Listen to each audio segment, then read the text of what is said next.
Well, hello again, everybody. Jake here with you for another edition of Demko Modelworks. This is just going to be a quick update video for my client, Ed Emolia. We pretty much have the base done and all wired in now. We just have to mount the ship and run the electronics down through the base and into the wiring. We have all the wiring done for the all the switches now, and the wiring for the shields up display. I tell you what, folks, this board is something else. It's a good board and everything, and there's nothing wrong with it. It's just 48 LEDs to wire in, and it's like you know, 2 and 2 here, and 2 and 2 here, and 2 and 2 over on this side, all wired into one thing. I mean, it took forever. I spent a good 3 days wiring all this in, and it looks, it works and it looks good, and we'll take you through the steps on that in just a second. So we have what we're going to do in this with this is we're going to mount use the kit supplied base that comes with the model kit. I'm going to have it mounted inside the base to where it will be stable enough to where it'll hold the ship and not put any pressure on this plastics here, or this this acrylic, instead of having to build braces across here. And a lot of people, you do that wood center here, and drill out the hole and everything else like that. But we're going to use the kit base, and I've got one of those middle boxes on the side drilled out and cut out to where all I got to do is just run the ship, run the ship wire down through, and then down through the down into the base, and get it all wired in here. So we got this hooked up, and we're going to turn it on for you now. And you can see there everything lights up very nice. Let me turn my shop light off here, or one of them. And you can see here just how beautiful this has turned out. I'm really impressed with how this turned out. This is my first big base that I've built. A couple of you know that I built a couple of smaller bases, couple of smaller bases here, here and there for a couple of clients. Still need to go back through before I do any of all this. I'm going to go back through and light block all these LEDs with a little bit of tulip. That way they're not sticking out so much, they're not so bright.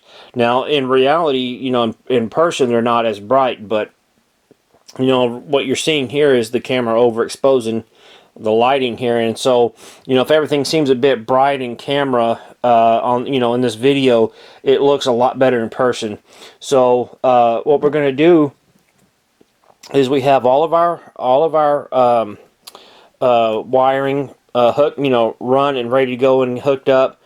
If you're wondering why these two buttons are just a little bit bigger than the rest of them, I was shorted one button and had to order a couple of them, and I thought I was ordering the same one, but ended up getting these bigger ones. But in a way it worked out for the better, because this will allow, these are the two buttons for the ship functions, the sequencing of the board. So this way he can just, well, what's SW1, SW2? Well, that's your ship function. So, but this one here is our shields up display, and when I push it, it'll light up and come around this way, and it'll stay on that way until I push the button again. So, and then they'll go back off. So let me push the button, and here we go. So you can see there it lights up, and it stays that way until you push the button again, and then it will go off. We'll do it again. That's kind of cool. So Ed, I hope you when you see this, I hope you like it. It took me a long time to get this done. So but anyway, we're moving on now that this is pretty much done and ready for the model. Let me swing over here to the actual ship here, and pretty much what we've got to do here is just a little bit of touch up here and there. Got the other nacelle on while some things were on the base were drying, so I got the nacelle on and it's sitting there drying.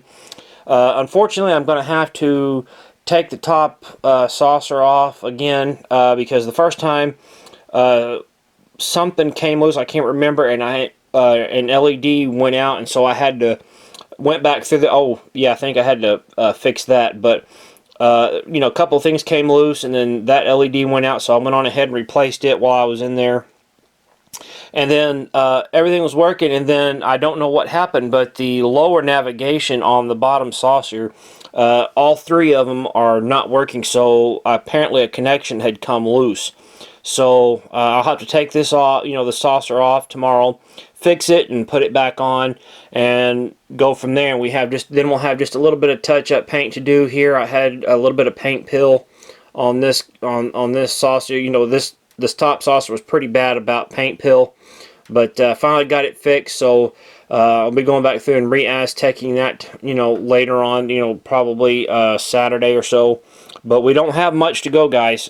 Just, you know, do a little bit of touch-ups here and there. I got to put all the decals on the nacelles and then finish up, you know, with the decals here. I got to paint, you know, paint this. This was I had to remove it and take the glass out because paint got on it. And if I had taken a Q-tip or something in there with you know, any kind of harsh fluids, it would have frosted the glass. So I just went on ahead and took the glass out and put a new piece on there, and so we're good to go. But hopefully by Saturday this thing will be on the base and ready to go, and then all really have to do is just a little bit of detail work. I got to paint the bridge and the bridge dome and put that down on there, and then I got to do the front deflector housing for that, and then wire it in, and then it'll be good to go. So, but that's it, guys. Basically, the main thing was the base I wanted to discuss on this one. So, in the next video, the ship should be, you know, on the pole and attached and wired in and ready to go. So, until then, guys, until we see you in the next video, take care, stay safe, and happy modeling, everybody.